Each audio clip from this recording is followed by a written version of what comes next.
며느리는 저녁 식사에 저를 초대했고 환하게 웃으며 제 앞에 음식을 놓아주었습니다.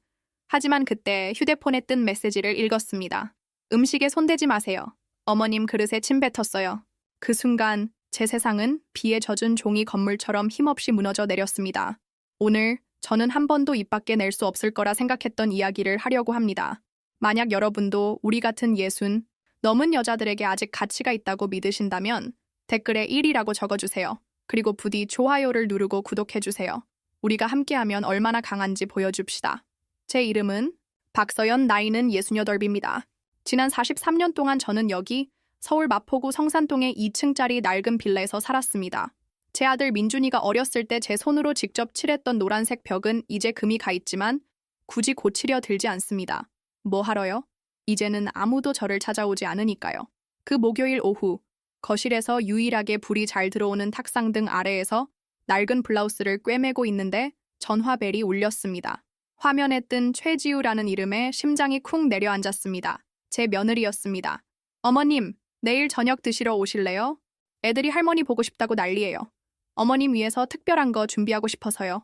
저는 손에 들고 있던 바늘을 떨어뜨렸습니다. 손주들을 못 본 지 석 달이나 되었습니다. 민준이가 가족의 결속을 위해 시간이 좀 필요하다고 말한 지 꼭 석 달째였습니다. 마치 제가 그 아들을 위해 모든 것을 희생한 여자가 아니라 그저 방해꾼이라도 되는 것처럼요. 그날 밤 저는 잠을 이루지 못했습니다. 무엇을 입을지 보려고 5번이나 일어났습니다. 특별한 날에만 입는 남색 원피스를 꺼내 조심스럽게 다림질했습니다. 민준이가 어렸을 때 그토록 좋아했던 생크림 과일 케이크를 만들면서 주름진 제 손은 설렘으로 떨렸습니다. 특별한 날을 위해 아껴두었던 통조림 복순가와 계피 가루로 정성껏 장식했습니다. 금요일 오후 저는 평생 모은 돈으로 보태준 아들네 아파트가 있는 강남으로 가기 위해 지하철을 탔습니다. 한 손에는 케이크가 든 낡은 장바구니를, 다른 한 손에는 친정어머니의 유품인 검은색 에나멜 핸드백을 들었습니다. 8045 초인종을 누르자 손주들의 즐거운 외침이 들렸습니다. 할머니다. 제 마음은 햇살 아래 꽃처럼 활짝 피어났습니다. 잠시나마 모든 것이 예전 같았습니다. 지우는 치약 광고 모델처럼 완벽하고 새하얀 미소를 지으며 문을 열었습니다. 흠 하나 없는 흰색 원피스에 제 한 달 연금보다 비싸 보이는 실내화를 신고 있었습니다. 어머님, 정말 고우세요. 어서 들어오세요. 다 준비됐어요. 집에서는 소나무향 세제 냄새와 정체를 알 수 없는 인공적인 향이 섞여 났습니다.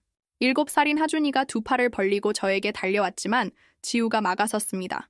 아들, 할머니께 먼저 예쁘게 인사드리고 손부터 씻고 와야지. 민준이는 크림색 가죽 소파에 앉아 거대한 TV 화면으로 뉴스를 보고 있었습니다. 저를 쳐다보지도 않았습니다. 엄마 오셨어요. 고개도 들지 않고 중얼거렸습니다.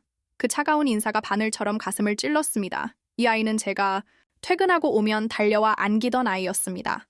제가 가게에서 조금이라도 늦으면 울던 아이였습니다. 일요일마다 제가 끓여주던 김치찌개를 먹으며 엄마가 세상에서 최고야 라고 말하던 아이였습니다. 그래, 우리 아들. 목이 메어왔지만 겨우 속삭였습니다. 식탁은 잡지에나 나올 법하게 차려져 있었습니다. 하얀 접시, 크리스털 잔, 꽃 모양으로 접힌 천 냅킨까지. 지우는 마치 제가 귀빈이라도 되는 양 저를 상석에 앉혔습니다. 5살 손녀 서아가 제 옆에 앉아 민준이의 어릴 적 목소리를 떠올리게 하는 낭낭한 목소리로 발레 수업 이야기를 들려주었습니다. 할머니, 나 이제 피루엣. 할 줄 알아요. 보세요. 서아는 어지러워질 때까지 제자리에서 뱅글뱅글 돌았습니다. 아이의 맑은 웃음소리가 제 영혼을 가득 채웠습니다. 몇 분 동안은 민준이의 냉담함도, 몇 달간의 침묵도, 오지 않는 전화를 기다리던 밤들도 잊을 수 있었습니다. 지우는 정성스럽게 저녁을 차려냈습니다. 갈비찜, 잡채, 그리고 갓 지은 흰쌀밥과 여러 가지 반찬들. 제 접시가 마지막으로 나왔는데 다른 사람들보다 음식을 더 많이 담아준 것이 눈에 띄었습니다. 어머님은 너무 마르셨어요.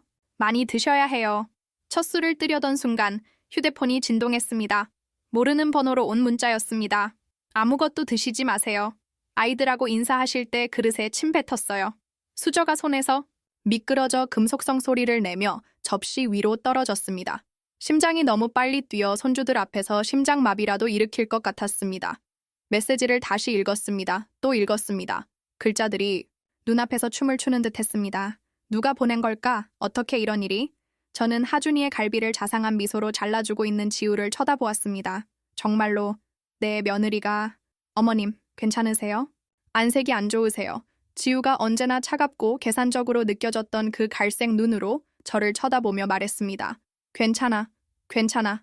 속이 뒤틀리는 것을 느끼며 거짓말을 했습니다. 핸드백을 뒤져 돋보기 안경을 찾았습니다. 떨리는 손으로 메시지를 다시 열었습니다. 똑같은 내용. 제 영혼을 조각내는 똑같은 단어들. 그때 지우가 식혜를 더 가지러 일어섰고 저는 그 틈을 타 민준이에게 슬쩍 휴대폰을 보여주었습니다. 아들은 한 번, 두 번 메시지를 읽었습니다. 표정은 변하지 않았지만 눈빛에 무언가 스쳐 지나갔습니다. 놀라움이 아니었습니다. 엄마, 아들이 제 쪽으로 몸을 숙이며 속삭였습니다. 또 시작하지 마세요. 지우가 절대 그럴 애 아니에요. 엄마가 요즘 너무 예민하셔서 우리가 자주 못 부르는 거예요.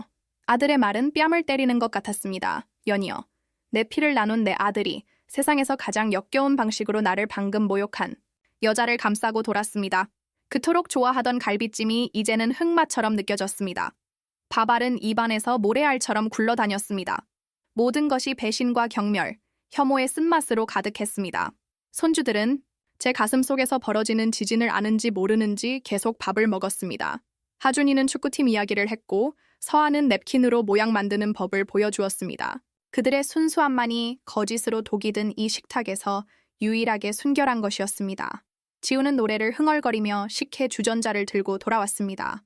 아무 일도 없었다는 듯이 제 잔을 채우면서 제 눈을 똑바로 쳐다보았습니다. 음식은 어떠세요? 입맛에 맞으셨으면 좋겠네요. 그 순간 저는 알았습니다. 단지 문자 때문만이 아니었습니다. 그 미소 때문에 알았습니다.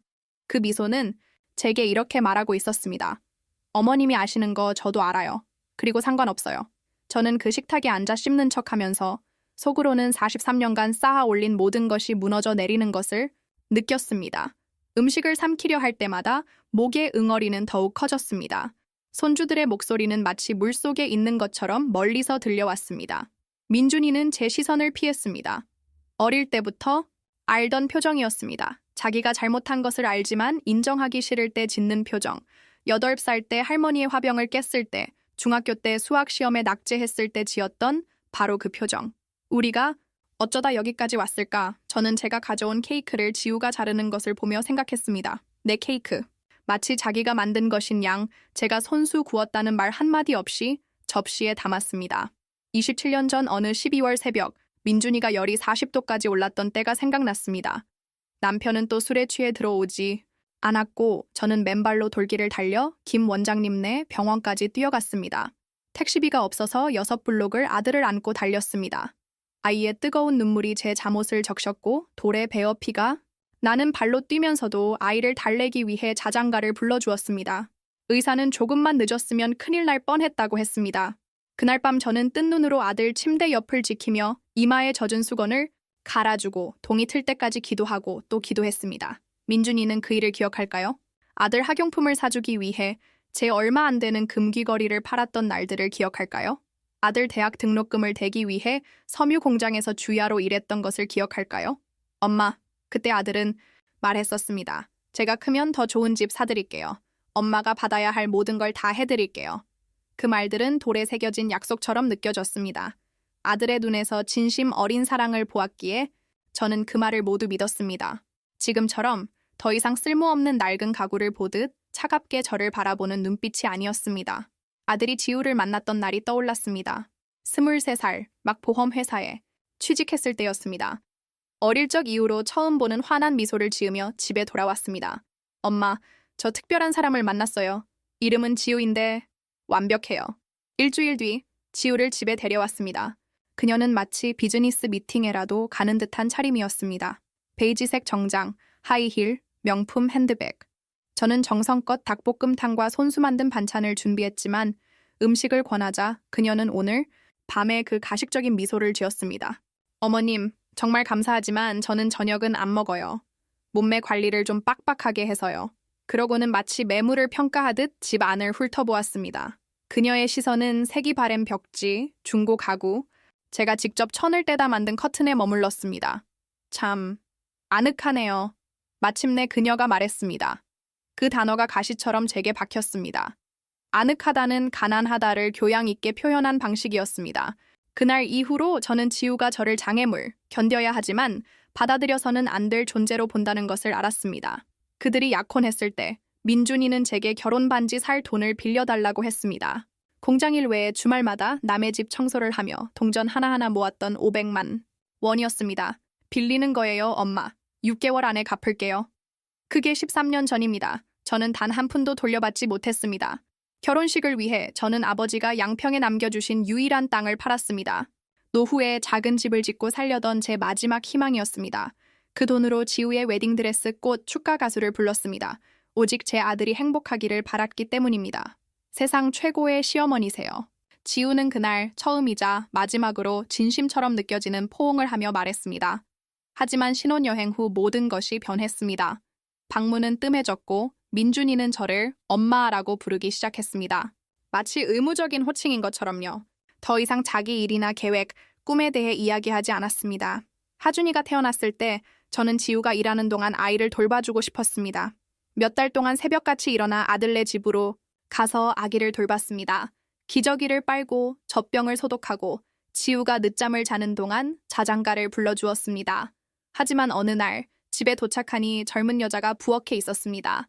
이쪽은 패트리샤 씨예요. 지우가 말했습니다. 우리 새 입주 이모님이세요.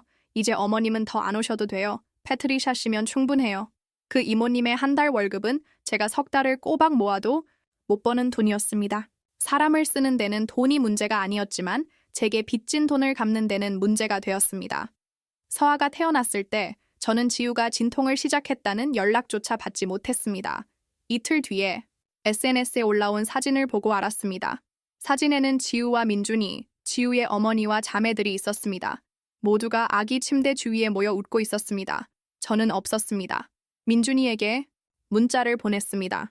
왜 연락 안 했니? 나도 거기 있고 싶었는데. 3시간 뒤에 답장이 왔습니다.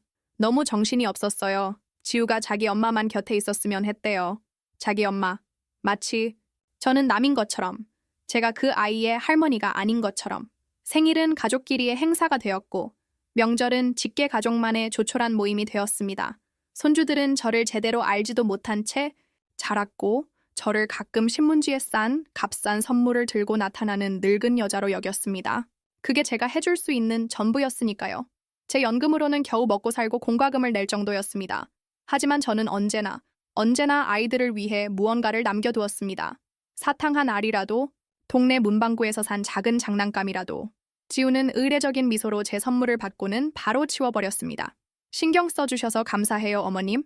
애들이 정말 좋아할 거예요. 하지만 다음에 갔을 때 그 선물들을 다시 본 적은 없었습니다. 한 번은 하준이가 물었습니다.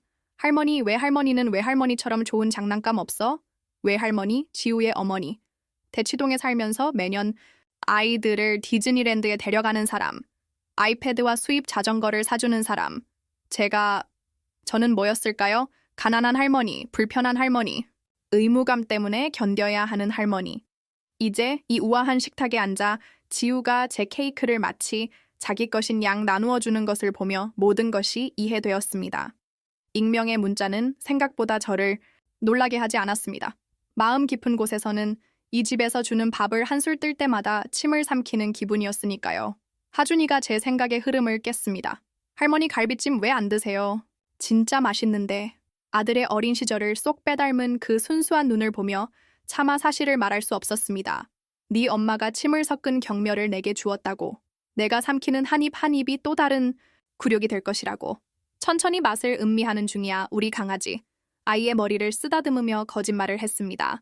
그래야 더 오래 즐길 수 있잖니. 하지만 속에서는 무언가가 결정적으로 부서지고 있었습니다. 그리고 이번에는 인내와 용서로 고칠 수 있는 것이 아니었습니다. 저는 다리가 후들거리는 것을 느끼며 자리에서 일어났습니다. 마치 바닥이 발밑에서 꺼질 것만 같았습니다. 실례지만 화장실 좀 다녀올게요. 중얼거렸지만 정말로 필요한 것은 숨 쉴 공기, 방금 일어난 일을 소화할 시간이었습니다. 손님용 화장실 거울 속에 비친 제 모습은 1시간 만에 10년은 늙어 보였습니다. 눈은 푹 꺼져 있었고 전에는 보지 못했던 주름들이 눈가를 둘러싸고 있었습니다. 그토록 공들여 빗은 머리는 이제 생기 없이 푸석해 보였습니다. 저처럼요. 다시 문자를 읽었습니다. 그녀가 당신 그릇에 침을 뱉었다. 그 말들은 여전히 검은 글씨로 화면에 떠 있었습니다. 누가 보냈을까? 왜? 지우가 한 짓을 다른 누군가가 본 것일까? 저는 아무렇지 않은 척하며 식탁으로 돌아갔지만 심장이 너무 세차게 뛰어 모두가 들을 수 있을 것만 같았습니다. 지우는 이제 사악한 미소처럼 보이는 그 완벽한 미소로 저를 쳐다보았습니다. 어머님, 음식을 거의 안 드셨네요. 정말 괜찮으세요? 그녀의 말은 다정하게 들렸지만 눈빛에는 무언가 마치 자신만이 규칙을 아는 비밀스러운 게임을 즐기는 듯한 기색이 있었습니다. 괜찮아. 그냥 좀 피곤해서 그래. 저는 입에 아무것도 넣지 않은 채 접시 위에 나물을 뒤적이며 거짓말을 했습니다. 저녁 식사가 끝나자 지우는 능숙한 몸놀림으로 접시를 치우기 시작했습니다. 음식이 그대로 남은 제 접시를 들고는 거짓 걱정이 가득한 표정으로 쳐다보았습니다. 어머님, 하나도 안 드셨네요. 정말 입맛에 안 맞으셨어요? 그 순간 저는 알았습니다. 제 상상이 아니었습니다. 그녀의 목소리에는 진짜 아기가 저만이 감지할 수 있는 숨겨진 만족감이 있었습니다. 민준이는 아이패드로 하준이의 숙제를 도와주느라 신경도 쓰지 않았습니다. 다 맛있었어. 저는 겨우 말했습니다. 요즘 그냥 입맛이 없어서 그래. 거짓말이었습니다. 저는 배가 고팠습니다. 하지만 경멸로 독이 든 그 음식은 먹고 싶지 않았습니다. 저는 마지막 작별 인사처럼 느껴지는 입맞춤으로 손주들과 헤어졌습니다. 하준이가 저를 꽉 껴안으며 귓가에 속삭였습니다. 할머니, 다음 주 일요일에 또 와요. 공원에 갈 거예요. 가슴이 미어졌습니다. 그래, 보자꾸나, 우리 강아지. 그때 가서 보자. 민준이는 소파에서 일어나지도 않았습니다. 조심히 가세요, 엄마. 저를 쳐다보지도 않았습니다. 집으로 돌아오는 지하철 아는 사람들로 붐볐지만 저는 완전히 혼자인 기분이었습니다. 제 옆에 앉은 제 또래의 한 아주머니는 분명 딸인 사람과 통화하고 있었습니다. 응, 우리 딸, 1시간 안에 도착해. 애들은 저녁 먹었니? 그래, 내일 아침 일찍 가서 아침밥 차리는 거 도와줄게. 그 대화를 들으며 질투심에 가슴이 찔리는 것 같았습니다. 저 여자는 제가 잃어버린 것을 가지고 있었습니다. 가족의 삶 속에서 자신의 자리를. 저는 그저 가끔 견뎌내야 하는 불편한 방문객일 뿐이었습니다. 밤이 깊어서야 집에 도착했습니다. 민준이네 삶에서 배제된 이후로 성산동은 다르게 보였습니다. 수천 번도 더 걸었던 골목길이 이제는 낯설게 느껴졌습니다. 마치 내 인생의 다른 시대에 속한 곳처럼요. 2층 집으로 올라가는 계단 하나하나가 제 나이 68을 상기시키는 고된 노동이었습니다. 층계참에서 이웃 정 여사님이 화초에 물을 주고 있었습니다. 가족들하고는 잘 다녀오셨어요, 박 여사님? 아들네? 집에서는 더 이상 볼 수 없는 진심 어린 미소로 물었습니다. 네, 그럼요. 저는 또 거짓말을 했습니다. 이제 거짓말의 달인이 되어가고 있었습니다. 집 안은 무덤처럼 느껴졌습니다. 침묵이 너무 짙어서 손으로 만질 수 있을 것 같았습니다. 40년 전 민준이에게 젖을 물리던 바로 그 소파에 앉아 저는 오늘 처음으로 눈물이 흐르는 것을 내버려 두었습니다. 슬픔의 눈물만은 아니었습니다. 분노와 굴욕, 불신의 눈물이었습니다. 어쩌다 이렇게 되었을까? 아들을 위해 모든 것을 희생한 여자가 어쩌다 이렇게 짐짝 취급을 받게 되었을까? 휴대폰을 들어 다시 문자를 읽었습니다. 여전히 모르는 번호였습니다. 전화를 걸어보았지만 발신자 정보가 없는 음성 사서함으로 넘어갔습니다. 누가 지우가 한 짓을 본 걸까? 창문 너머 이웃? 내가 모르는 사이에 누가 왔던 걸까? 문득 무언가 생각났습니다. 하준이가 작별 인사를 하며 저를 안았을 때 무언가 더 속삭였었습니다. 엄마가 할머니한테 나쁘게 굴었죠. 그렇죠, 할머니? 네, 손자. 7살짜리 내 손자가 무언가를 본 것이었습니다. 하지만 아이가 문자를 보냈을 리는 없었습니다. 겨우 자기 이름이나 또박또박 쓸 줄 아는 아이였으니까요. 그날 밤 저는 잠들지 못했습니다. 저녁 식사의 모든 순간, 지우의 모든 몸짓, 민준이의 모든 말을 되짚었습니다. 그리고 마침내 들어맞는 퍼즐 조각처럼 저는 그 패턴을 보기 시작했습니다. 예고 없이 찾아갔을 때 지우가 샤워 중이었다며 20분이나 지나서 문을 열어줬던 날. 하지만 들어갔을 때 그녀의 머리는 말라 있었고 화장은 완벽했습니다. 하준이가 전화로 자전거 타는 법을 배웠다고 자랑했을 때 누가 가르쳐줬냐고 묻자 왜 할아버지요? 라고 대답했던 날. 지우의 아버지. 저는 제 손자가 자전거를 탈 줄 안다는 사실조차 몰랐습니다. 어느 날 오후 아이들을 보러 갔다가 거실 테이블 위에서 제가 몇 년에 걸쳐 주었던 모든 선물을 발견했던 날. 나무 자동차, 동화책, 제가 떠준 스웨터까지 모두 쓰레기처럼 쌓여 있었습니다. 기부하려고 정리하는 중이에요. 지우가 설명했습니다. 애들이 이제 이런 건 안 가지고 놀아서요. 하지만 아이들 방에는 훨씬 더 낡고 값싼 장난감들이 있었습니다. 기부될 것은 오직 제 선물뿐이었습니다. 그리고 사진들, 세상에 사진들. 그 넓은 집에 제 손주들과 함께 찍은 제 사진이 단 한 장도 없었습니다. 단 한 장도. 외할아버지가 하준이와 축구하는 사진, 외할머니가 서아와 공원에 있는 사진, 심지어 지우의 삼촌, 이모, 사촌들 사진까지 있었지만 제 사진은 없었습니다. 마치 그들이 제 존재를 점진적으로, 체계적으로 지워버린 것 같았습니다. 마치 제가 수정해야 할 오류라도 되는 것처럼요. 새벽 3시에 침대에서 일어나 앨범을 꺼냈습니다. 거기에는 지우가 자기 집에서 지워버린 모든 기억이 있었습니다. 하준이를 처음 돌봐주던 날, 서아가 우리 집 거실에서 첫걸음을 떼던 날, 아직 저를 포함시켜주던 명절들. 한 사진 속에서 민준이는 하준이를 안고 지금은 알아볼 수 없는 미소로 저를 바라보고 있었습니다. 불과 4년 전 사진이었지만 다른 생애의 일처럼 느껴졌습니다. 언제 모든 것이 변했을까? 언제 내 아들은 나를 어머니가 아닌 짐으로 보기 시작했을까? 그리고 그때 어둠을 가르는 번개처럼 끔찍한 사실을 깨달았습니다. 그것은 점진적인 것이 아니었습니다. 계획된 것이었습니다. 작년에 아들네 화장실에 갔다가 부엌에서 그들이 나누는 대화를 우연히 엿들었던 기억이 났습니다. 제가 거기 있는 줄 모르고 한 이야기였습니다. 이제 어머님 너무 자주 오시면 안 되겠어. 지우가 말했습니다. 애들이 혼란스러워해. 자기 자리가 어딘지 모른단 말이야. 그래도 우리 엄마잖아. 민준이가 대답했지만 그의 목소리는 지쳐 있었고 확신이 없었습니다. 어머님은 자기 역할을 다 하셨어. 당신을 키우고 교육시키고 성공하도록 도와주셨지. 하지만 이제 우리는 독립된 가족이야. 어머님도 그걸 존중하는 법을 배우셔야 해.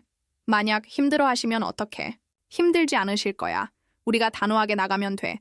당신 자리가 어딘지 이해하실 때까지 점차 거리를 두는 거야. 그때 저는 제가 대화를 오해하고 있다고 생각했습니다. 어쩌면 다른 사람에 대해 이야기하는 것이라고. 하지만 지금 새벽 3시에 거실에 앉아 익명의 문자가 여전히 눈을 태우는 지금 저는 모든 것을 이해했습니다. 그들은 저를 없애버릴 계획을 세웠던 것입니다. 느리게, 미묘하게, 하지만 단호하게. 그리고 그 저녁 식사는 화해가 아니었습니다. 마지막 굴욕이었습니다. 제가 얼마나 희생했든, 얼마나 주었든, 얼마나 사랑하든 상관없다는 것을 보여주기 위한 방법이었습니다. 그들에게 저는 이미 존재하지 않았습니다. 저는 휴대폰을 들어 민준이에게 메시지를 썼습니다. 아들, 우리 얘기 좀 해야겠다. 하지만 보내지 않았습니다. 1시간 동안 화면에 떠 있는 그 네 단어를 바라보다가 배터리가 다 닳아 화면이 까맣게 변할 때까지 제 가족과의 미래처럼 사흘 동안 아무에게서도 전화가 오지 않았습니다. 사흘 동안 전화기는 묘비처럼 침묵을 지켰습니다. 집에 잘 도착했는지 묻는 문자 한 통조차 없었습니다. 마치 그 저녁 식사가 제 장례식이었고 그들은 이미 저를 묻어버린 것 같았습니다. 화요일 아침 우유가 떨어져 블랙커피를 마시고 있는데 전화벨이 울렸습니다. 화면에 뜬 우리 아들이라는 이름에 심장이 쿵 내려앉았습니다. 엄마, 부탁할 게 좀 있어요. 잘 지내니? 나 아침은 드셨어요? 같은 인사는 없었습니다. 요즘 항상 그랬듯이 바로 본론으로 들어갔습니다. 말해, 보렴 아들. 이번 주 토요일이 서아 생일이야. 지우가 파티룸 빌려서 파티를 열기로 했어. 장음 치러야 하는데 150만 원만 좀 빌려주세요. 제가 너무 오랫동안 말이 없자 아들이 물었습니다. 엄마, 듣고 있어요? 150만 원. 제 2달치 연금의 절반이 넘는 돈이었습니다. 5살짜리 아이의 생일 파티를 위해서. 사흘 전 제 그릇에 침을 뱉었던 여자의 딸을 위해서. 나는 파티에 초대 안 했니? 저는 이미 답을 알면서도 물었습니다. 아, 엄마, 그게 그냥 조촐하게 할 거라서요. 지훈에 가까운 친척들이랑 서아, 친구 몇 명만 부를 거예요. 애들 파티가 다 그렇잖아요. 지훈에 가까운 친척들. 저는 제 손주들에게 가까운 가족이 아닌 모양이었습니다. 그런데 왜 그렇게 큰 돈이 필요하니? 장소가 잠실 키즈킹덤이라서요. 삐에르의 에어바운스의 풀 패키지로요. 지우가 특별하게 해주고 싶어 해서요. 키즈킹덤. 버스를 타고 지나가다 본 적이 있었습니다. 부자들이 자기 아이들을 데려가는 그런 곳 중 하나였습니다. 파티 한 번에 제가 서너 달은 벌어야 하는 돈이 드는 곳. 민준아, 제가 말을 시작했지만 아들이 말을 잘랐습니다. 엄마, 큰 돈인 거 알아요. 하지만 제 딸이잖아요. 그리고 엄마는 할머니시고요. 손녀한테 좋은 거 해주고 싶은 건 당연한 거 아니에요? 당연한 것. 마치 축하 자리에서는 저를 배제하면서 돈은 제가 내는 걸 기대하는 게 당연하다는 듯이. 너희는 그 돈을 낼 수 없니? 어색한 침묵이 흘렀습니다. 엄마도 아시잖아요. 저희 지출이 많다는 거. 애들 학원비에, 아파트 대출금에, 차 할부금까지 저희가 할 수 있었으면 부탁 안 드렸죠. 거짓말. 민준이는 제 연금의 6배는 벌었습니다. 지우는 마케팅 회사에 다녔고 최신형 차를 몰았습니다. 하지만 돈이 필요할 때마다 그들은 저에게 전화했습니다. 믿음직한 늙은이에게, 절대 거절하지 않는 사람에게. 언제까지 답을 주면 되니? 가능하면 오늘요. 내일 입금해야 하거든요. 생각해보겠다고 말하고 전화를 끊었습니다. 하지만 40년 만에 처음으로 저는 이미 제 대답이 무엇일지 알고 있었습니다. 옷을 입고 서울숲으로 산책을 나갔습니다. 생각이 필요할 때 하는 저만의 의식이었습니다. 벚꽃은 지고 실록이 우거져 있었고 산책로는 시원한 그늘을 만들어주고 있었습니다. 제가 가장 좋아하는 분수 앞 벤치에 앉아 지나가는 가족들을 바라보았습니다. 한 할머니가 그네를 타는 손녀를 밀어주고 아빠는 사진을 찍고 있었습니다. 다른 할머니는 할머니 예뻐요 라며 팔에 매달리는 두 아이와 솜사탕을 나눠 먹고 있었습니다. 저는 더 이상 그런 것을 가질 수 없었습니다. 어쩌면 처음부터 가져본 적이 없었는지도 모릅니다. 휴대폰을 꺼내 은행 앱으로 잔고를 확인했습니다. 320만 원. 평생 일하고 남은 제 전 재산이었습니다. 만약 제가 환영받지 못하는 파티를 위해 민준이에게 150만 원을 준다면 저와 빈곤 사이에는 170만 원만 남게 될 것이었습니다. 그리고 아들은 그것을 알고 있었습니다. 작년에 지우가 아파서 병원비를 내야 했을 때 아들이 저와 함께 은행에 가서 제 예금을 인출했기 때문에 정확히 제가 얼마를 가지고 있는지 알고 있었습니다. 제 장호를 보았습니다. 제가 가진 모든 것의 절반을 요구하고 있다는 것을 알고 있었습니다. 그때 작은 여자아이가 공을 쫓아 제 벤치 쪽으로 달려왔습니다. 아이는 넘어져 무릎이 까졌습니다. 즉시 한 여자가 달려왔습니다. 아가, 많이 아프니? 여자는 가방에서 꺼낸 물티슈로 상처를 닦고 유니콘 그림이 그려진 밴드를 붙여주었습니다. 그러고는 아이가 울음을 그칠 때까지 안아주고 달래주었습니다. 할머니가 세상에서 최고야. 아이가 말했습니다. 네가 세상에서 제일 용감한 손녀란다. 할머니가 대답했습니다. 손을 잡고 멀어지는 그들을 보며 너무나 깊은 고통을 느껴 그 자리에서 쓰러질 것만 같았습니다. 저것이 제가 원했던 것이었습니다. 하준이와 서아가 태어났을 때 꿈꿨던 것이었습니다. 상처를 치료해주고 위로해주고 진심으로 사랑받는 그런 할머니가 되는 것. 하지만 저는 그런 할머니가 아니었습니다. 저는 ATM 할머니였습니다. 필요할 때 돈을 제공하고 필요 없을 때 사라지는 사람. 저는 몇 년 만에 처음으로 명확한 결심을 하고 집으로 돌아왔습니다. 민준이에게 전화를 걸었습니다. 아들, 생각 다 했다. 잘 됐네요, 엄마. 언제 이체해 주실 수 있어요? 돈 안 빌려줄 거다. 침묵. 전화가 끊겼나 싶을 정도로 긴 침묵이 흘렀습니다. 네? 파티 비용 안 빌려줄 거라고. 엄마, 이해가 안 가네요. 손녀를 위한 거잖아요. 내가 환영받지 못하는 파티를 위한 거지. 내 존재가 상황을 복잡하게 만드는 축하를 위한 거고. 아들의 목소리가 완전히 변했습니다. 차갑고 계산적으로. 엄마, 대체 왜 그러세요? 요즘 정말 이상하세요. 너무 이기적이세요. 이기적. 40년간 모든 것을 바친 후 처음으로 안 돼 라고 말하자 저는 이기적인 사람이 되었습니다. 나를 배제하는 파티에 돈을 내지 않겠다는 게 이기적인 거니? 배제하는 게 아니에요. 그냥 뭐 민준아? 또다시 침묵. 그리고 제 영혼을 갈기갈기 찢는 말이 이어졌습니다. 그냥 지우가 엄마 오시면 불편해해요. 애들도 다르게 행동하고요. 엄마가 애들을 너무 오냐오냐 해서 나중에 저희가 훈육하기 힘들어요. 오냐오냐. 사랑을 주는 것이 오냐오냐가 되어버렸습니다. 알겠다. 제가 그런 침착함을 가지고 있는지 몰랐던 목소리로 말했습니다. 그럼 이제 더는 오냐오냐 하지 않을게. 엄마, 드라마 찍지 마세요. 그냥 돈만 주시고 다른 건 나중에 해결해요. 해결할 건 아무것도 없어, 아들아. 내가 네 아이들 인생에 있을 만큼 좋은 사람이 아니라면 그들의 인생에 돈을 댈 만큼도 좋은 사람이 아닌 거다. 전화를 끊었습니다. 손이 떨렸지만 두려움 때문이 아니었습니다. 몇 년 동안 느껴보지 못했던 감정, 힘 때문이었습니다. 10분 뒤 다시 전화가 울렸습니다. 지우였습니다. 어머님, 저희 얘기 좀 할 수 있을까요? 그녀의 목소리는 다시 다정해져 있었습니다. 무언가 필요할 때 쓰는 그 목소리. 민준 씨한테 파티 때문에 화나셨다고 들었어요. 저기 오시고 싶으시면 오셔도 돼요. 문제 없어요. 이제는 가도 되니? 물론이죠. 할머니시잖아요. 당연히 오셔야죠. 하지만 저는 더 이상 바보가 아니었습니다. 더 이상 애정의 부스러기에 만족하는 여자가 아니었습니다. 그럼 나는 어디에 앉게 되니? 네, 파티에서 말이다. 나를 어디에 앉힐 거니? 너희와 함께 주빈석에? 아니면 내가 불편하지 않도록 떨어진 테이블에? 어머님, 왜 그렇게 까다롭게 구시는지 이해가 안 되네요. 까다롭다. 이기적이라는 말과 똑같구나. 그거 아니, 지우야? 내 말이 맞아. 나는 까다로워. 그리고 이기적이지. 늙었고 가난해. 네가 네 아이들이 컸을 때 되지 않기를 바라는 모든 것이 나야. 저는 한 번도 그런 말을 말할 필요 없었어. 네가 하지 않은 모든 말에서 들었고 내가 없는 모든 사진에서 보았고 네가 차려준 모든 음식에서 느꼈으니까. 팽팽한 침묵이 흘렀습니다. 그리고 지우는 본색을 드러냈습니다. 있잖아요, 어머님. 좋아요. 파티에 오지 마세요. 돈도 빌려주지 마시고요. 저희는 저희끼리 알아서 할 수 있어요. 언제나 그랬으니까요. 잘 됐구나. 이제부터는 모든 것을 너희끼리 알아서 해야 할 테니까. 다시 전화를 끊었습니다. 이번에는 휴대폰 전원을 완전히 꺼버렸습니다. 그날 밤 몇 달 만에 처음으로 푹 잤습니다. 제가 만든 것이 아닌 문제들로 걱정하며 깨지 않고. 다음 날 전화기는 계속 꺼져 있었습니다. 일주일 내내 꺼두었습니다. 수십 년 만에 처음으로 아무도 제게 아무것도 요구하지 않고 아무것도 비난하지 않고 아무것도 기대하지 않는 일주일이었습니다. 예전에는 저를 공포에 떨게 했던 침묵이 이제는 따뜻한 포옹처럼 느껴졌습니다. 그 떠들썩한 파티가 열리던 토요일 아침, 저는 오랫동안 저를 괴롭혔던 가슴의 답답함 없이 잠에서 깼습니다. 제대로 된 아침 식사를 차렸습니다.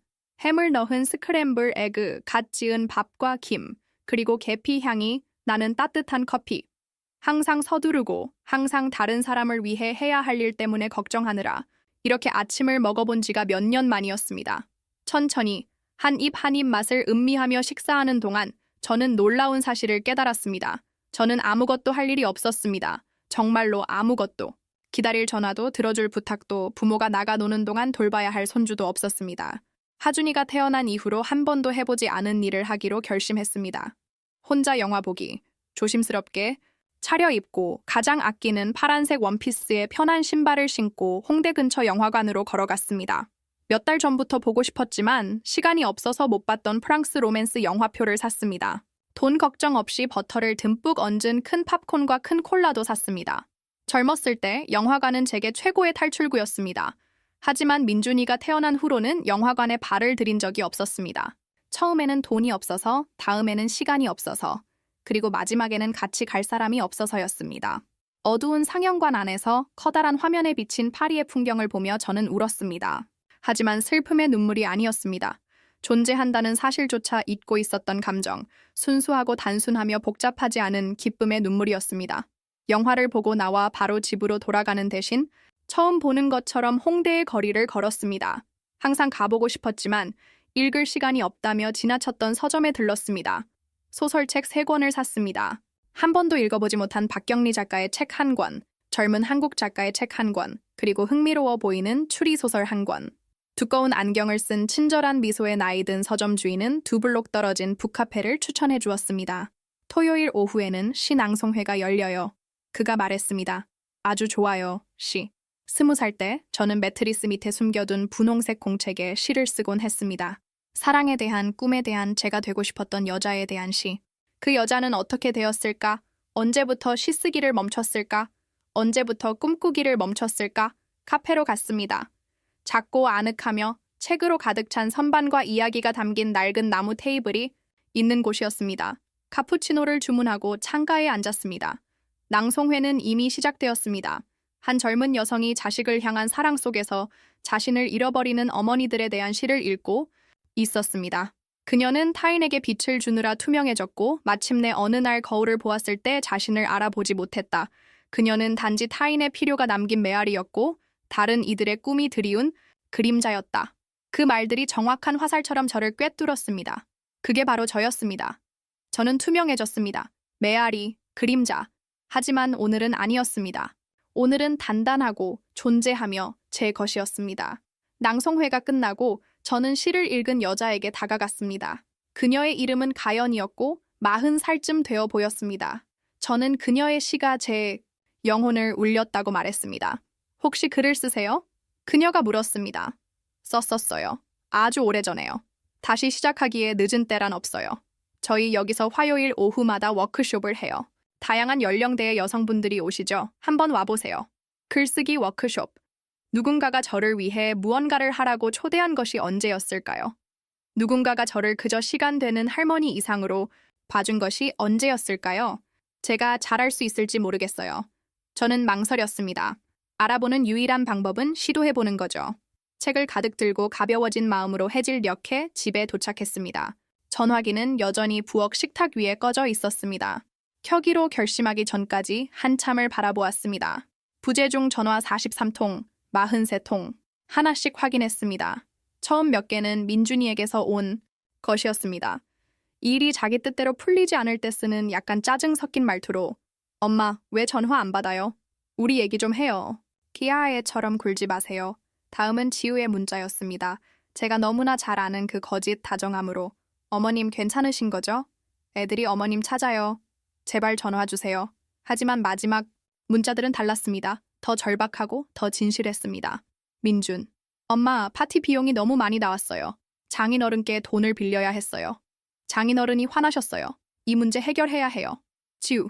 어머님, 정말로 저희 좀 도와주셔야 해요. 상황이 복잡해졌어요. 그리고 2시간 전에 온 마지막 문자, 다시 민준이에게서. 엄마, 제발요. 잔인하게 굴지 마세요. 우린 가족이잖아요. 잔인하다. 평생을 희생한 후 단 하루 자리를 비웠다고 저는 잔인한 사람이 되었습니다. 하지만 처음으로 저는 죄책감을 느끼지 않았습니다. 만족감과 비슷한 감정을 느꼈습니다. 마침내 그들의 행동에 대한 결과가 그들에게 돌아갔다는 이상하고 새로운 느낌. 어떤 문자에도 답장하지 않았습니다. 대신 캐모마일 차를 끓이고 새로 산 책 중 하나를 펴고 가장 좋아하는 소파에 앉아 책을 읽었습니다. 수십 년 만에 처음으로 토요일 밤이 온전히 제 것이 되었습니다. 일요일 아침, 저는 수년간 저를 괴롭혔던 위장에 뭉친 느낌 없이 잠에서 깼습니다. 지난 한 주 내내 악몽도 꾸지 않고 제 문제가 아닌 일들로 걱정하며 새벽 3시에 깨지도 않고 깊이 잠들었다는 것을 깨달았습니다. 성당에 가려고 준비했지만 마지막 순간에 가지 않기로 결정했습니다. 신앙을 잃어서가 아니라 제 일요일을 온전히 제 것으로 만들고 싶었기 때문입니다. 외부의 의무 없이 하루 종일을 보내는 것이 어떤 느낌인지 경험해보고 싶었습니다. 성당 대신 예술의 전당 앞마당에서 열리는 주말 시장에 갔습니다. 몇 년 전부터 가고 싶었지만 시간이 없었습니다. 수공예품 가판대 사이를 거닐고 호박전 맛을 보고 불필요한 지출인지 자문하지 않고 마음에 드는 손뜨개 쇼를 샀습니다. 화초 가게에서 다육식물 화분 3개를 샀습니다.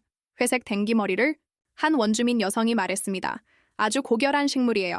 보살핌이 많이 필요 없지만 큰 기쁨을 주죠. 나도 절해야 하는데 저는 생각했습니다. 고결하고 많은 것을 필요로 하지 않으면서도 기쁨을 주는 차이점은 이 화초들은 다른 사람의 이기심을 채우기 위해서가 아니라 제 집에서 저를 위해 기쁨을 줄 것이라는 점이었습니다.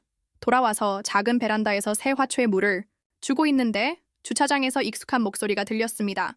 조심스럽게 내다보니 민준이의 차가 보였습니다. 아들과 며느리가 제 빌라 입구로 향하고 있었습니다. 제 첫 번째 본능은 달려가 문을 열고 사과하고 제 이상한 행동을 설명하는 것이었습니다. 하지만 멈췄습니다. 평생 처음으로 자문했습니다. 내가 왜 숨 쉴 시간이 필요했는지 설명해야 하지? 내가 왜 나를 아프게 하는 일에 아니라고 말했는지 정당화해야 하지? 문 두드리는 소리가 들렸습니다. 처음에는 부드럽게, 다음에는 더 집요하게 민준이의 목소리가 들렸습니다.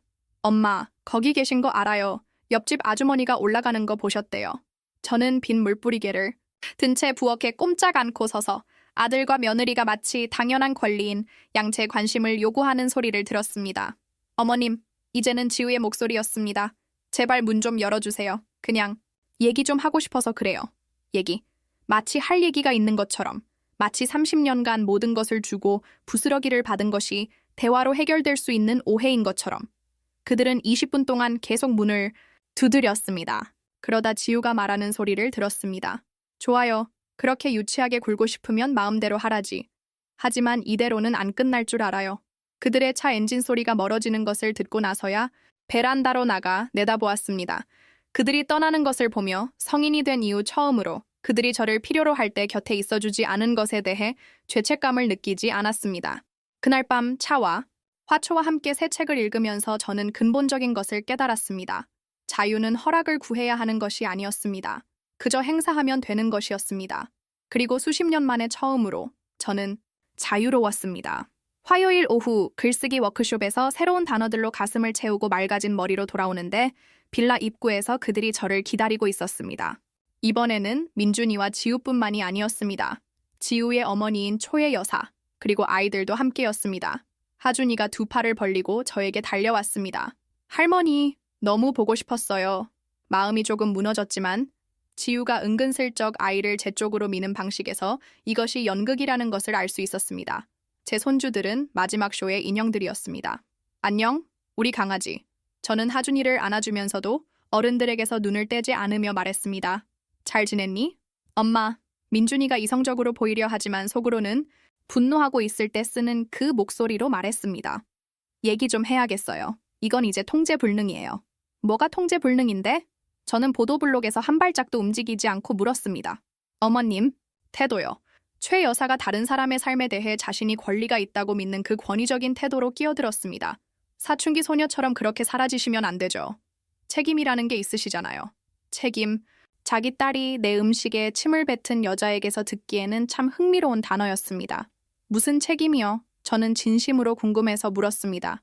가족에 대한 책임이죠. 최 여사가 말을 이었습니다.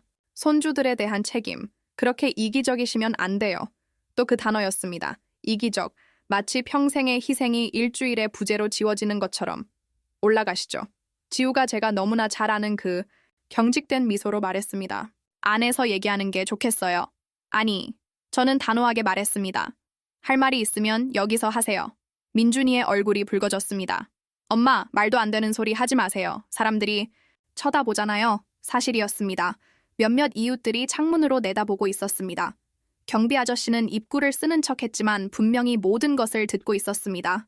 정 여사님은 베란다에서 너무나 느린 동작으로 화초에 물을 주고 있었습니다. 좋네요. 제가 말했습니다. 다들 들으라고 하세요. 내가 어떤 가족을 가졌는지 알게. 박서연 씨, 최 여사의 목소리가 위협적으로 변했습니다.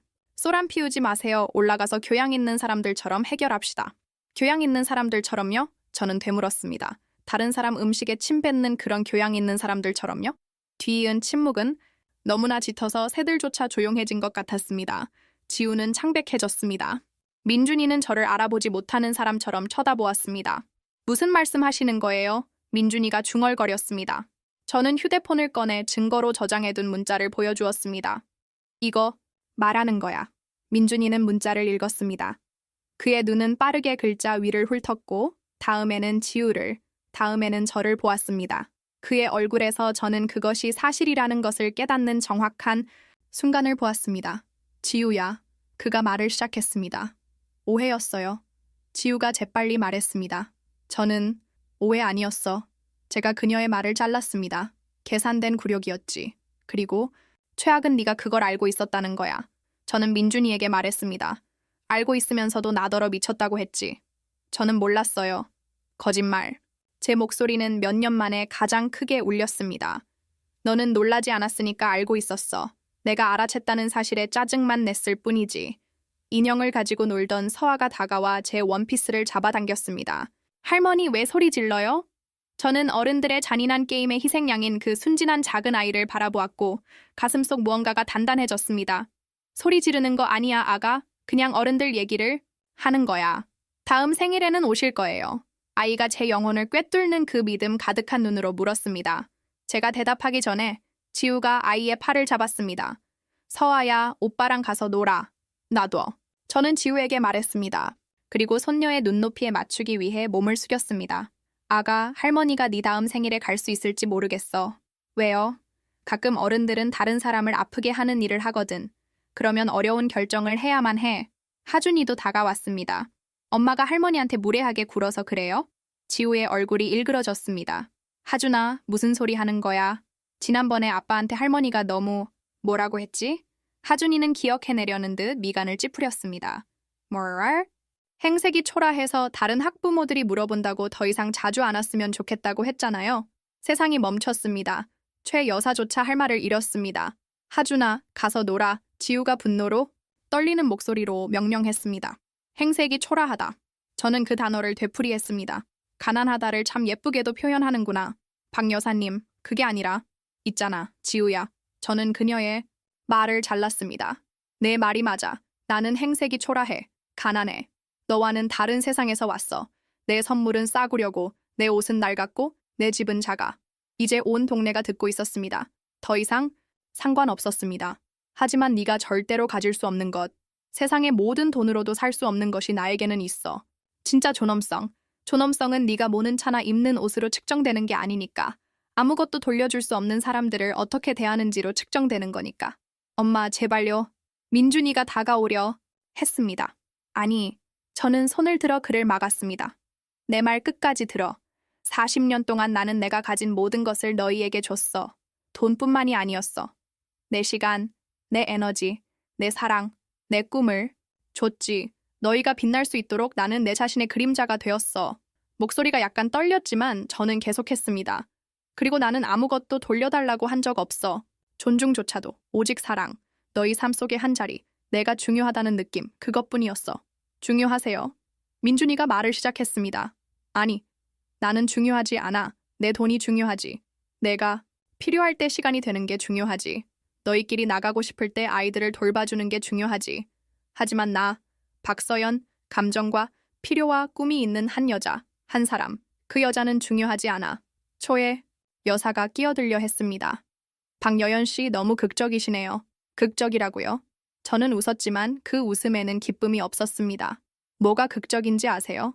68살 먹은 여자가 자기 가족에게서 약간의 애정을 구걸해야 한다는 것. 그게 극적인 거죠. 저는 가방에서 글쓰기 워크숍 후에 가져오기로 결심했던 것을 꺼냈습니다. 민준이가 결혼할 때 제가 선물했던 아파트 열쇠였습니다. 가져가. 저는 열쇠를 내밀며 말했습니다. 이제 더는 내 인생에 내 자리가 있는 척하지 않을 거야. 민준이는 마치 독사라도 되는 양 열쇠를 쳐다보았습니다. 엄마, 뭐 하시는 거예요? 몇 년 전에 했어야 할 일을 하는 거야. 너희가 나를 내쫓기 전에 내 존엄성을 지키며 떠나는 것. 아무도 엄마를 내쫓지 않아요. 아니, 내쫓고 있어. 저는 그들 한 명 한 명을 쳐다보았습니다. 가족 저녁 식사에 나를 부르지 않기 시작했을 때 나를 내쫓았어. 너희 집에서 내 사진을 지웠을 때 나를 내쫓았어. 너희 친구들에게 나를 소개하는 것을 부끄러워했을 때 나를 내쫓았어. 눈물이 얼굴을 타고 흘렀지만 목소리는 떨리지 않았습니다. 할머니 노릇이 공짜 베이비시터가 필요할 때만 하는 주말 아르바이트라고 결정했을 때 나를 내쫓았어. 그만해요. 지우가 소리쳤습니다. 있잖아요, 어머님. 맞아요. 저희도 어머님 드라마의 불평에 피해자 코스프레에 질렸어요. 애들은 성격 까칠한 할머니 없이도 완벽하게 잘 자랄 수 있어요. 뒤이은 침묵은 귀가 먹먹할 정도였습니다. 아이들조차 입을 다물었습니다. 민준이는 경악한 표정으로 아내를 쳐다보았습니다. 지우야. 아니, 민준 씨, 이제 됐어. 가고 싶으시면 가시라지. 우리는 그 드라마 없이 더 잘 살 거야. 저는 아들을 바라보았습니다. 그가 무언가 말해주기를, 저를 변호해주기를, 이 모든 세월 동안 단 한 번이라도 아내보다 어머니를 선택해주기를 기다렸습니다. 하지만 민준이는 고개를 숙이고 중얼거렸습니다. 엄마, 아마 우리가 당분간 시간을 좀 갖는 게 좋을 것 같아요. 그 말들은 마지막 비수였습니다. 제가 모든 것을 희생한 바로 그 사람이 길 한복판에서 저를 버리고 있었습니다. 저는 아들이 받기를 거부한 열쇠를 집어 그의 발치에 던졌습니다. 행복하게 살아. 제가 말했습니다. 너희 셋이서. 그리고 저는 빌라로 들어가기 위해 몸을 돌렸습니다. 제 문 앞에 도착했을 때 거리에서 들려오는 고함 소리를 들었습니다. 민준이와 지우가 싸우고 있었습니다. 아이들은 울고 있었습니다. 최 여사는 모두를 진정시키려 애쓰고 있었습니다. 하지만 평생 처음으로 그 고함 소리는 제 책임이 아니었습니다. 저는 문을 잠그고 차를 끓이고 워크숍에서 산 공책에 글을 쓰기 위해 앉았습니다. 오늘 저는 썼습니다. 나는 나쁘게 함께하느니 차라리 혼자인 편이 낫다고 결심했다. 오늘 나는 편의를 위한 사랑이 아닌 진짜 사랑을 받을 자격이 있다고 결심했다. 밖에서는 1시간 동안 고함 소리가 계속되었습니다. 그 후 모든 것이 조용해졌습니다. 그리고 저는 수십 년 만에 처음으로 평화로웠습니다. 그 대치 이후의 날들은 이상했습니다. 예상했던 것처럼 고통스러운 방식이 아니라 해방감을 주는 방식으로 이상했습니다. 마치 몇 년 동안 돌로 가득 찬 배낭을 메고 다니다가 마침내 벗어던진 것 같았습니다. 어깨는 펴졌고 숨은 깊어졌으며 발걸음은 가벼워졌습니다. 근본적인 무언가가 변했다는 첫 번째 신호는 바로 그날 밤에 찾아왔습니다. 수년간의 불면증, 제 문제가 아닌 일들로 걱정하며 새벽 3시에 깨던 날들 끝에 저는 12시간을 내리잤습니다. 창문으로 들어오는 햇살에 잠을 깼을 때 수십 년 만에 처음으로 오늘 다른 사람을 위해 뭘 해야 하지? 라는 즉각적인 불안감을 느끼지 않았습니다. 저는 누구를 위해서도 아무것도 할 필요가 없었습니다. 오직 저를 위해서만 1시간에 걸쳐 아침 식사를 준비했습니다. 제가 좋아하는 매콤한 소스를 곁들인 계란 프라이, 흑설탕으로 단맛을 낸 커피, 그리고 동네 빵집의 단팥빵. 새로 산 책 중 하나를 읽으며 마음에 드는 구절에서 멈추며 서두르지 않고 아무도 저를 기다리지 않는 곳에서 식사를 했습니다. 아침 식사 후 몇 년 동안 하지 않았던 일을 했습니다. 저 자신을 위해 치장했습니다. 오래전에 샀지만 할머니에게는 너무 화려하다며 한 번도 입지 않았던 원피스를 입었습니다. 누군가에게 잘 보이기 위해서가 아니라 거울 속 예쁜 제 모습이 좋아서 천천히 조심스럽게 화장을 했습니다. 정처 없이 산책을 나섰습니다. 처음에는 동네를 걷다가 시내로 가는 버스를 탔습니다. 그곳에 가본 지 몇 년이 지났습니다. 돌길을 걷고 오래된 건물들을 감상하고 광화문 광장 벤치에 앉아 관광객들과 출근하는 서울 시민들을 구경했습니다. 근처에서 국악단이 연습하고 있었습니다. 아리랑을 연주하고 있었는데 그 멜로디는 향수를 불러일으켜서가 아니라 단순한 아름다움, 복잡하지 않은 기쁨이 존재한다는 것을 상기시켜 주었기 때문에 제 마음에 와닿았습니다.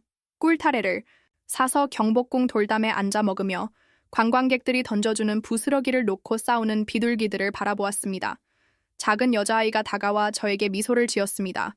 저는 지난 몇 달 동안 아이들을 볼 때마다 느꼈던 찌르는 듯한 고통 없이 미소로 화답했습니다. 할머니세요? 아이가 물었습니다. 응, 제가 말했습니다. 하지만 오늘은 그냥 서연이야. 아이는 그것이 완벽하게 이해된다는 듯 엄숙하게 고개를 끄덕이고는 부모님에게 달려갔습니다. 그냥 서연. 얼마나 혁명적인 개념인가. 돌아오는 지하철에서 한 아주머니가 제 옆에 앉았습니다. 70대쯤 되어 보였는데 완벽하게 손질된 머리에 진품으로 보이는 진주 목걸이를 하고 있었습니다. 원피스가 참 예쁘네요. 그녀가 미소 지으며 말했습니다. 감사합니다. 축하하려고 입었어요. 무슨 특별한 날인가요? 네. 저는 망설임 없이 말했습니다. 제 자유요. 그녀는 완벽하게 이해한다는 듯 웃었습니다. 손주들 때문이죠? 그 외에도 여러 가지가 있죠. 아휴, 나도 똑같았어요. 우리 아들들은 내 인생의 유일한 목적이 자기들이 필요할 때마다 대기하는 거라고 생각했지. 어느 날 내가 말했어요. 아니, 이 늙은이도 자기 인생이 있단다. 그래서 어떻게 됐어요? 처음에는 화를 냈죠.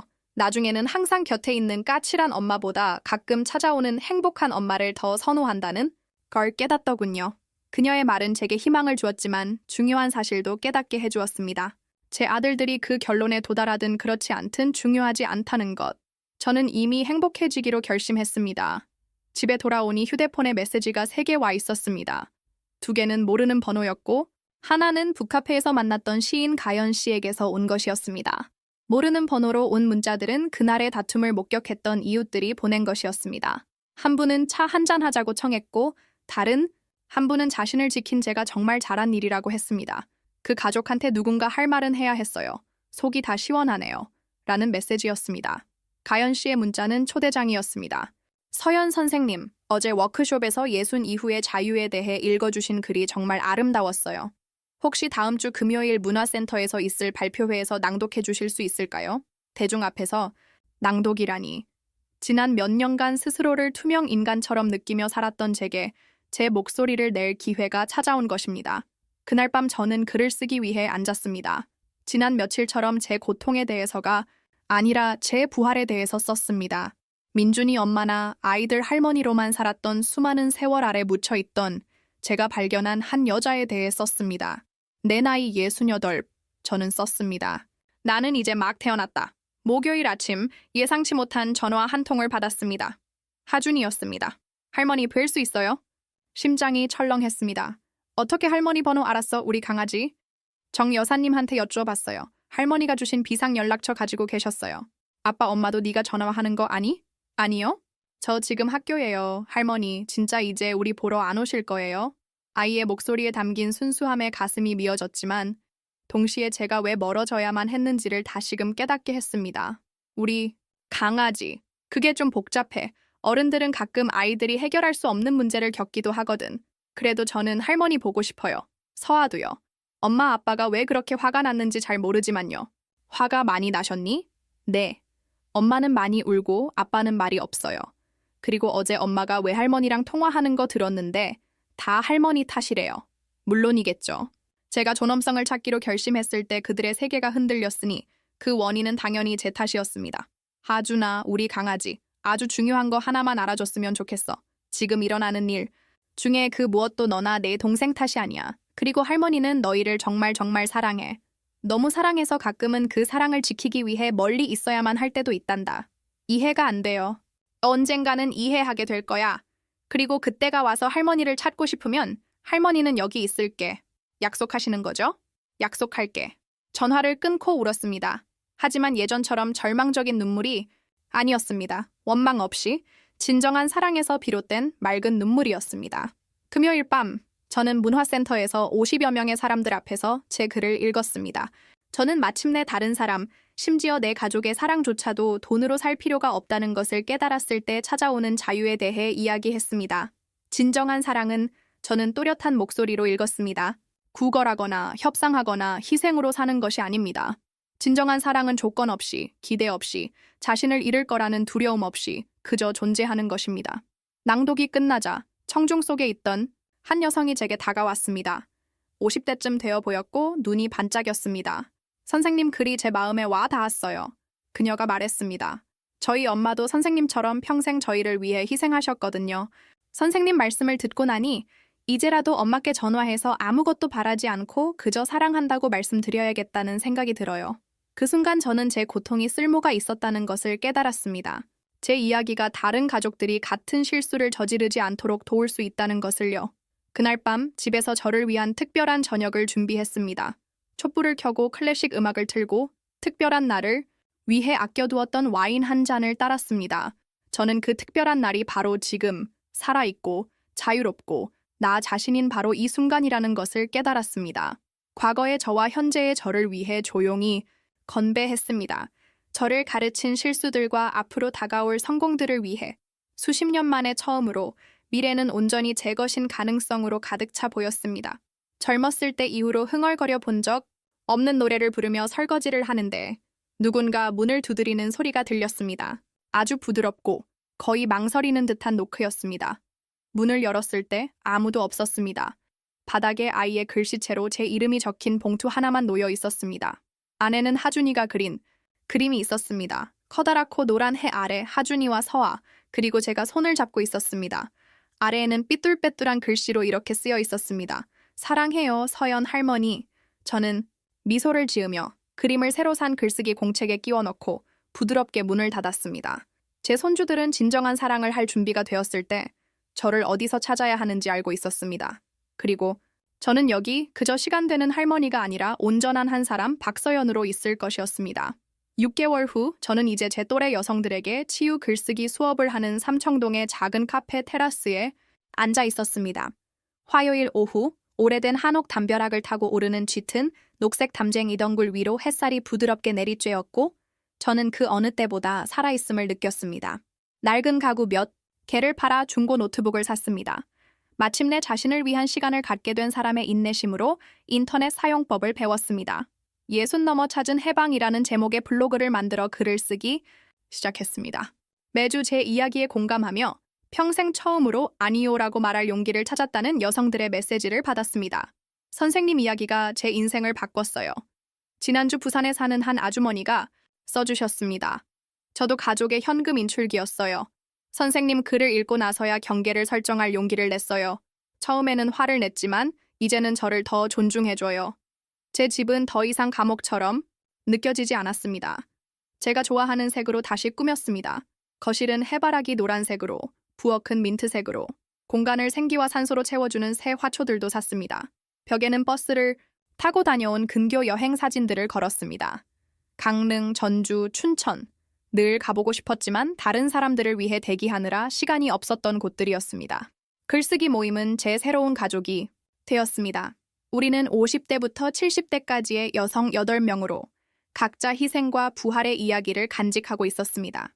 40년 결혼 생활 끝에 남편과 헤어진 은숙 씨, 아들들이 자신을 공짜 노동력으로만 여겨 가업을 접은 미경 씨, 그리고 제 가장 친한 친구가 된 가연 씨가 있었습니다. 자유는 제가 최근 그랬었습니다. 사랑의 부재가 아닙니다.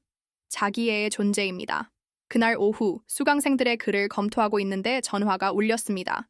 저장되지 않은 번호였지만 목소리는 바로 알아차릴 수 있었습니다.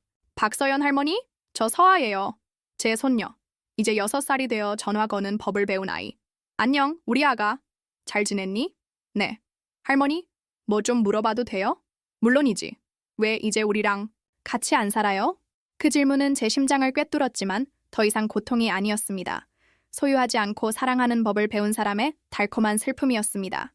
가끔 어른들은 서로를 더 잘 사랑하기 위해서 따로 살아야 할 필요가 있거든. 그래도 저는 할머니 보고 싶어요. 할머니도 우리 아가 보고 싶어. 아주 많이.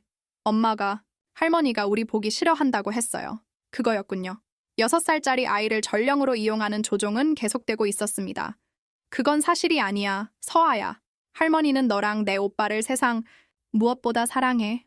하지만 사랑이라는 게 다른 사람들이 너를 마음대로 하게 하려고 항상 곁에 있어주는 걸 의미하지는 않아.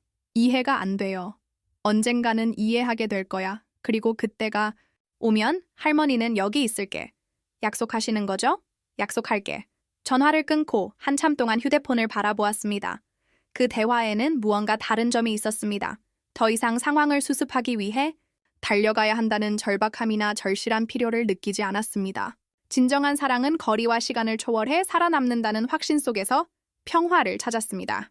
그날 밤 매주 금요일처럼 영화를 보러 갔습니다. 이번에는 가연 씨와 미경 씨와 함께였습니다. 70대에 처음으로 자기 자신과 사랑에 빠지는 여성에 대한 프랑스 영화를 보았습니다. 영화가 끝나고 연남동의 한 식당에 가서 저녁을 먹었습니다. 음악은 경쾌했고 막걸리는 완벽했습니다. 있잖아요. 제일 이상한 게 뭔지 아세요? 집으로 걸어 돌아오면서 제가 가연 씨에게 말했습니다. 이제 예전 삶이 그립지가 않아요. 영원히 그리울 거라고 생각했는데 아니에요. 마치 마침내 제가 항상 있어야 할 곳에 도착한 기분이에요. 이제 다른 사람들이 기대하는 삶이 아니라 선생님 자신의 삶을 살고 계시기 때문이죠. 가연 씨는 같은 일을 겪어본 사람만이 가질 수 있는 지혜로 대답했습니다. 집에서 캐모마일, 차를 끓여 일기를 쓰기 위해 앉았습니다. 이 새로운 삶을 시작한 이래로 벌써 4번째 공책이었습니다. 오늘로 6개월이 되었다. 저는 썼습니다. 내가 진정한 사랑을 받을 자격이 있다고 결심한 지 6개월. 나의 쓸모에 조건 지어진 사랑이 아니라 희생으로 사야 하는 사랑이 아니라 나를 내 자신의 그림자로 만드는 사랑이 아닌 진짜 사랑. 제 세상이 끝났다고 생각했던 그 독이 든 저녁 식사의 밤을 떠올렸습니다. 그때는 몰랐습니다. 사실은 시작되고 있었다는 것을. 사랑받을 자격이 있기 위해 완벽할 필요는 없다는 것을 깨닫는데 68회가 걸렸다. 무언가를 받기 위해 모든 것을 줄 필요는 없다는 것을. 아니오라고 말해도 괜찮다는 것을. 경계를 설정해도 괜찮다는 것을. 나 자신을 선택해도 괜찮다는 것을. 부드러운 노크 소리가 제 생각을 방해했습니다. 정 여사님이 또 동네 소식을 전하러 오셨나 생각하며 문을 열었을 때 저는 하준이를 마주했습니다. 혼자였습니다. 학교 가방을 메고 8살 아이치고는 아주 진지한 얼굴로 서 있었습니다. 안녕하세요? 할머니, 하준아, 우리 강아지. 여기서 뭐 하니? 아빠 엄마는 네가 어디 있는지 아니? 도서관에서 학교 과제 한다고 말씀드렸어요. 근데 여기로 왔어요. 아이를 안으로 들여 초코 우유 한 잔을 타주면서 할 말을 찾으려는 아이의 작은 얼굴을 관찰했습니다. 할머니 저희한테 화나셨어요? 아니, 우리 강아지. 화난 거 아니야. 할머니는 어떻게 설명해야 할까? 할머니, 자신을 돌보고 있는 거야. 제가 아플 때 엄마가 밖에 나가 놀지 못하게 하는 것처럼요. 정확해. 가끔은 우리가 아주 사랑하는 것들이라도 우리를 아프게 하면 멀리 떨어져 있어야 해. 하준이는 완전히 설명할 수는 없지만 중요한 것을 이해했을 때 아이들이 짓는 그 엄숙한 표정으로 고개를 끄덕였습니다. 엄마 아빠가 요즘 많이 싸워요. 아이가 말했습니다. 엄마는 할머니가 더 이상 돈으로 안 도와줘서 그렇다고 다 할머니 탓이래요. 너는 어떻게 생각하니? 저는 예전에는 엄마가 할머니한테 더 못되게 굴었고 할머니는 항상 슬퍼 보였어요. 근데 요즘 할머니를 보면 행복해 보여요. 아이들의 지혜는 파괴적일 만큼 단순합니다. 응, 우리 강아지. 할머니는 행복해. 그럼 됐어요. 할머니가 우리 곁에서 슬픈 것보다 멀리서 행복한 게 더 좋아요. 8살짜리 아이가 한 그 말은 제가 올바른 결정을 내렸다는 것을 확신시켜 주었습니다. 저는 아이를 집까지 바래다 주었습니다. 올라가지는 않았습니다. 그곳에 제가 할 일은 없었습니다. 하지만 아이가 건물로 들어가기 전 하준이는 저를 꽉 껴안았습니다. 사랑해요, 서연. 할머니, 행복한 서연 할머니요. 할머니도 우리 강아지 사랑해. 그날 밤 저는 블로그에 이렇게 썼습니다. 손주들의 진정한 사랑은 우리가 항상 곁에 있어 주는지에 달려있지 않다. 우리의 진정성에 달려있다. 아이들은 진짜 사람을 사랑하지 비위 맞추는 그림자를 사랑하지 않는다. 그 글은 입소문을 탔습니다. 자신의 삶을 되찾기로 결심한 할머니들로부터 수백 개의 메시지를 받았고 자신들의 할머니를 당연하게 여겼던 것에 대해 용서를 구하는 성인이 된 손주들의 메시지도 받았습니다. 3주 후 민준이가 메시지를 보냈습니다. 단 제임, 엄마 우리 얘기 좀 할 수 있을까요? 읽고 또 읽고 이틀 후에 답장했습니다. 네가 무언가를 부탁하기 위해서가 아니라 어른으로서 대화할 준비가 되었을 때 얘기하자. 아들은 답장하지 않았지만 더는 아프지 않았습니다. 다른 사람의 침묵이 내 머릿속에 소음이 될 필요는 없다는 것을 배웠습니다. 1년 후 제 인생을 해방시키기로 결심한 날로부터 1년이 지났을 때 저는 첫 해외여행을 위한 짐을 싸고 있었습니다. 태국 치앙마이. 제 회고록을 쓰며 한 달을 보낼 안티구아에서의 글쓰기 리트리트였습니다. 은숙 씨가 제 옷 개는 것을 도와주고 있었습니다. 두렵지 않으세요? 그녀가 물었습니다. 뭐가요? 혼자라는 거요. 가족들이 정말로 영원히 멀어질까 봐요. 은숙 씨, 저는 만족스럽게 여행 가방을 닫으며 말했습니다. 나는 40년 동안 혼자였어요. 나를 필요로 하지만 봐주지는 않는 사람들 속에서요. 이제는 나를 이용하는 사람들이 아니라 나를 선택하는 사람들과 함께해요. 그게 혼자인 거라고 생각하세요? 여행 전날 밤 한국에서의 마지막 공책에 글을 쓰며 제가 배운 모든 것을 되돌아보았습니다. 인생은 다른 사람의 기대를 위해 사는 것을 멈추고 우리 자신의 희망을 위해 살기 시작할 때 시작된다. 60이든 70이든 80이든 상관없다. 진정한 사랑, 진심, 어린 존중, 그리고 진정으로 자기 자신이 될 자유를 누릴 자격이 있다고 결심하기에 너무 늦은 때란 없다. 공책을 닫고 창밖으로 도시의 불빛을 바라보았습니다. 내일 저는 평생 처음으로 비행기를 탈 것이었습니다. 새로운 곳을 보고 새로운 이야기를 쓰고 수십 년간 누구도 제대로 가치를 알아주지 않은 희생 아래 묻혀있던 하지만 항상 존재했던 박서연이 될 것이었습니다. 휴대폰이 진동했습니다.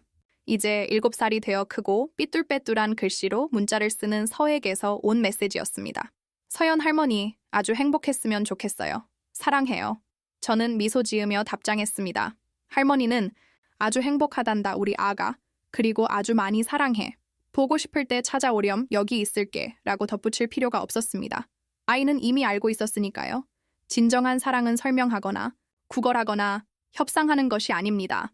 그저 인내심을 갖고 꾸준히 존재하며 꽃필 적절한 순간을 기다릴 뿐입니다. 그리고 그 순간이 온다면 저는 준비되어 있을 것입니다. 하지만 오지 않더라도 괜찮을 것입니다. 제 인생의 가장 중요한 교훈을 배웠으니까요.